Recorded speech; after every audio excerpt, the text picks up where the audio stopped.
Tina, what are you doing right now? Why are you out in the middle of the day? I'm at work as usual. Because it's a weekday.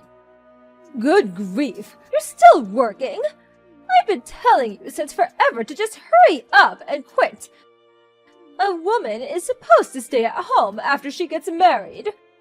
Making money is the man's job. That's what I was doing when I was your age. My dear grandson Noah's still so small. It's not fair on him. Times have changed since then, you know. The cost of living is higher now, so it's difficult to get by on a husband's salary alone.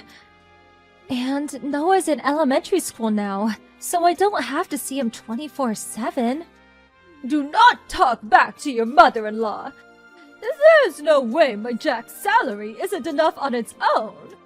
Are you sure it's not just you being bad with money? You must be neglecting the finances because you're working too much. This is all the more reason for you to stop working. Even if you say that, you should quit your job and start devoting a little more time to learn how to cook. I tried the stew in the kitchen, but it tasted awful. Huh?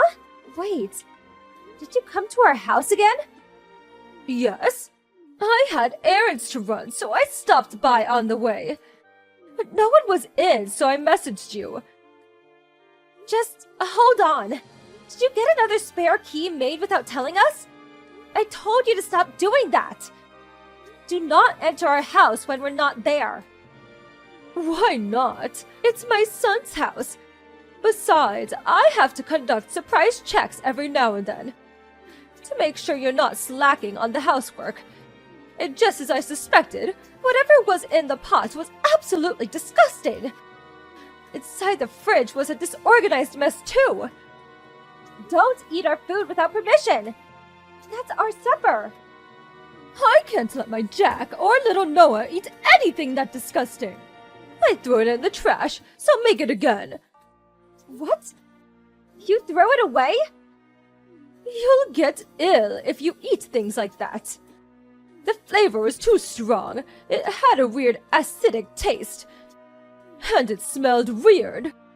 So I threw it all in the trash. What? Are you joking? You threw the chicken stew I've been preparing since this morning into the bin? That's Jack and Noah's favorite dish. Don't tell lies. There's no way Jack would like something that disgusting. My tenderly cooked chicken. What are you doing there? Did you just go there to throw away our food? Oh yes, I forgot. I'll be having a tea party with some friends this Sunday. I'd like you to bake us some confectionery for the occasion. Your cooking might be utterly hopeless, but you can at least do baking, can't you? Cakes, cookies, anything will do. I want you to prepare us something as spectacular as possible. There will be 6 of us attending, so be sure to make lots. What? You want me to bake you something? No, I can't. I have plans this weekend. I told you before, didn't I? Surely you don't have plans first thing in the morning. If you get up early, you'll have it done in a jiffy. Please start thinking for yourself for a change. Cakes and cookies can't be made in a jiffy, can they? They take time. Anyway, I'm busy on the weekend. Can't you just buy them at the store? But I already told my friends there's going to be a wonderful handmade confectionery. I can't give them from a shelf now. Anyway, I'm counting on you. Toodles! Not Toodles. I can't and I won't. Remember the last time you forced me to make something? You didn't even pay for the ingredients. I don't have as much free time as you think. Listen to me. I will not be making you anything. Hey, Jack. Your mom decided to let herself into our house again. She threw the chicken stew I made in the trash. What? Seriously? Damn it, that's my favorite dish! Didn't you take the spare key off her? You said you were going to talk to her about this.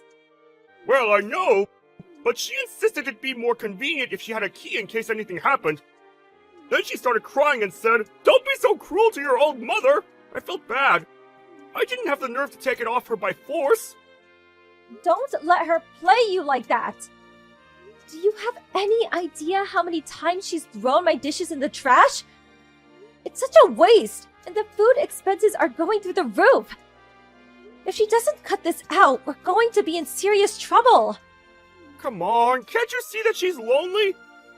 My dad's out at work all day. You and I might not be that far away, but we do live separately. Surely it's fine if she comes over to keep herself busy now and then. Is it fine for her to illegally enter our home because she's lonely? Is it fine for her to help herself to the food I slave over a hot stove to cook, complain that it's disgusting, and throw it away? Is it fine for her to order me to bake cakes for her at tea parties without giving me a single penny for the ingredients? I'm sick of you being manipulated by your selfish mother, using loneliness as your get-out-of-jail-free card. Fine, I get it. I'll make her see sense somehow. I'm not interested in half-hearted vagaries like make her see sense. Go to her house today on the way home from work. And get the spare key off of her for real this time. If she dares shows up here next Sunday, I'm seriously gonna lose it. Do you understand? I get it. I'll get a hold of it somehow. I'm very disappointed in you, Tina. I requested that you make some confectionery, but no matter how long I waited, nothing came. So I took it upon myself to go and collect it. No one was home, so I let myself in. What on earth was all that? There was a feast laid out on the table. You even prepared cake, despite not making what I asked you to.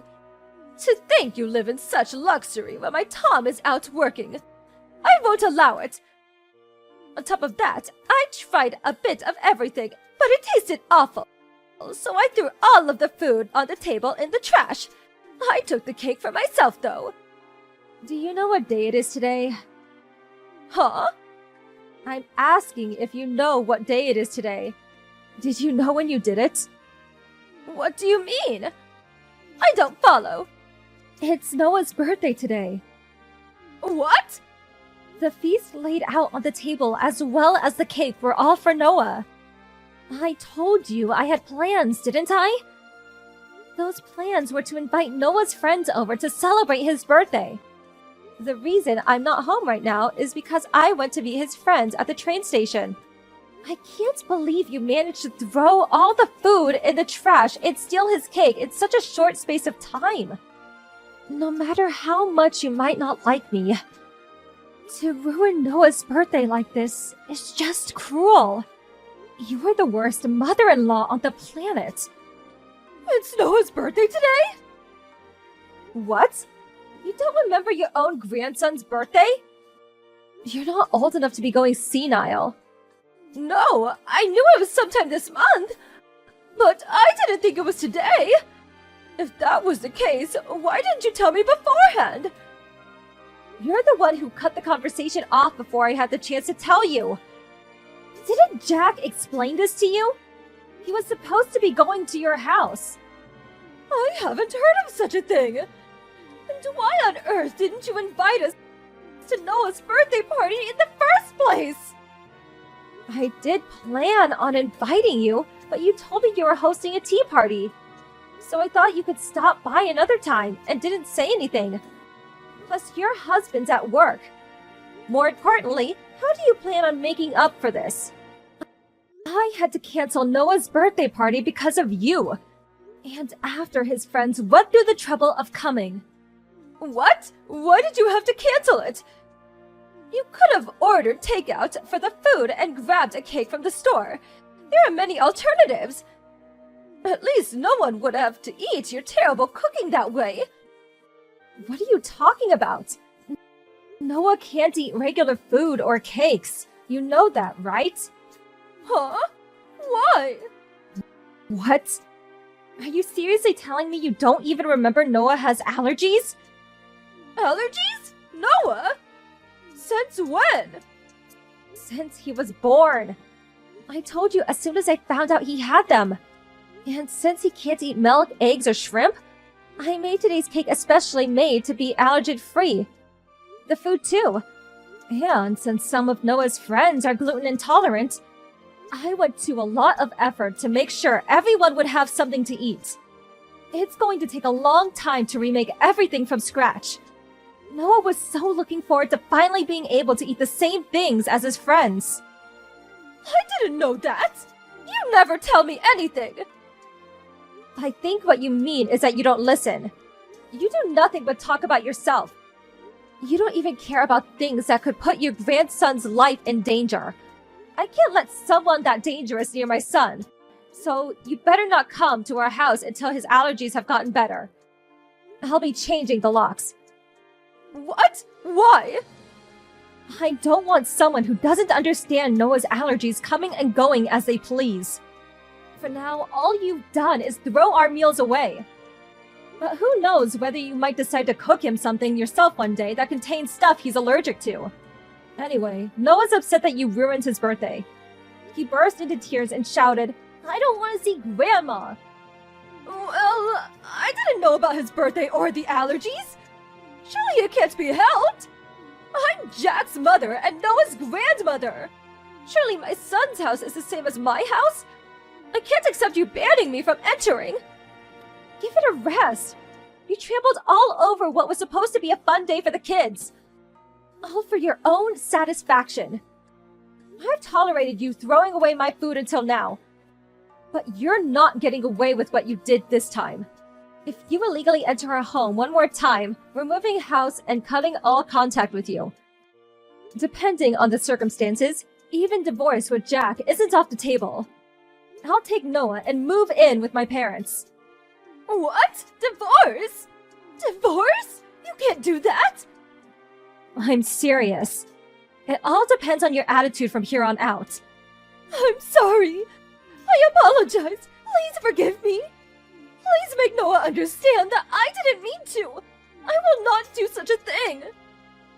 If you want to make this up to Noah, how about thinking for yourself for a change? As for me forgiving you, I'll make that decision depending on whether I see change in your behavior. I have to go see Noah now, so excuse me. Toodles, mother-in-law. My mother-in-law immediately rushed over to apologize with cake and hors d'oeuvres in hand. But as usual, everything contained allergens. So we refused the food and took possession of her spare key. She stayed outside the front door shouting, causing a racket for a little while. But Noah, who was already in a bad mood from having his birthday ruined, took one look at her and shouted, "I hate Grandma!" and threw a screaming fit. She must have tattled on me to Jack straight away. Because when he got home, he started complaining at me, saying, "Don't make my mom cry." But I swiftly lectured on him on how it was entirely his fault for not taking the key off her in the first place. And when I said, "Should I take Noah and break off all contact with you?" he started panicking, got on his knees, and apologized. Jack's completely on my side now, and his mother, afraid of being cut out of our lives, stopped coming to our house out of the blue. Now, with an appropriate degree of space between us and the in-laws, our lives are comfortable and stress-free. The birthday party was successfully held the following Sunday.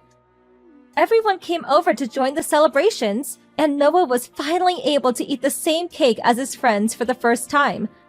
I'm so relieved that his birthday party didn't end up being a sad memory.